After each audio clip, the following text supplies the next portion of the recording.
নমস্কাৰ, মোৰ নাম কিউচেনাম Phukan. The green school international class 2 পঢ়োঁ। মই বাবুল বৰুং ছাৰৰ লগত সৰু সজাত ট্ৰেইনিং কৰোঁ। 12 কিলোমিটাৰত মই সাঁতুৰিছোঁ এলিফেণ্টা আইলেণ্ডৰ পৰা গেটৱে অফ ইণ্ডিয়ালৈকে। মই চুইমিং কৰি ভাল পাওঁ আৰু তাতে বহুত ৱেভ আছিলে, সেইকাৰণে মই শ্ল' হৈ গ'লোঁ।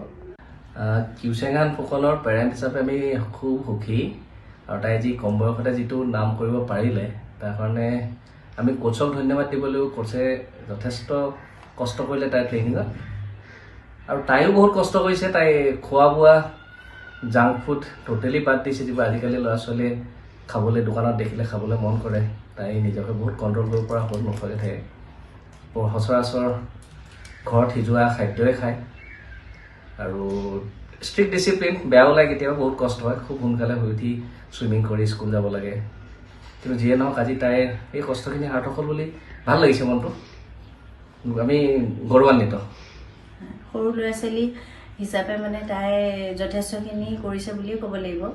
যিহেতু তাই সৰু ল'ৰা ছোৱালী খেলা সময় যেনেকৈ খেলি ভাল পায়, সেই সময়টো তাই চুইমিঙত দিছে আৰু সময় বহুতখিনি সময় ইউটিলাইজ কৰা হৈছে। তাই সৰু হিচাপে খেলিবলৈ তেনেকৈ নাপায়েই আৰু তাই পঢ়া শুনা চুইমিং বেছিভাগ সময় তাতেই যায়।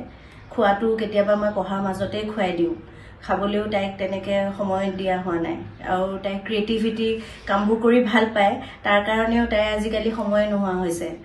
তো সেনেকৈ নিজকে তাই কষ্ট কৰিছে, যথেষ্টখিনি কষ্ট কৰিছে তাই।